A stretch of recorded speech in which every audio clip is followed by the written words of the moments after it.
Hi everyone, welcome back. So in this video, I'm gonna share with you how to add a trend line in MetaTrader for mobile app. So just follow me and follow the steps. It's so easy and that simple. So first of all, open your MetaTrader 4, then click on your chart any place and click on this icon. Now you will see here the trend line, this one. Or if you can't see it, just click on this plus and go to lines. And as you can see, we have here trend line. Click on it and you can now draw your trend line. So let's say I want to draw it from here to here, like this.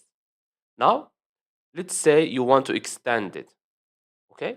So all you have to do is click on your trend line like this until you see this pin. Click on it, and now we have here ray right. So this will extend it to the right, okay? Because we want it on this direction, okay? So click on right and click on done.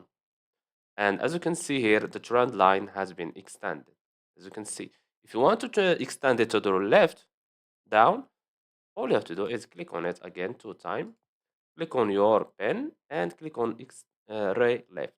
Click on done. And as you can see, but now when you add a new trend line, it will be extended automatically. Okay, so let's add another one. And let's add it from here, like this. As you can see, this is our trend line. That's it. So I hope you found this video helpful. Don't forget to give us a like and subscribe. Thanks for watching and see you on the next one.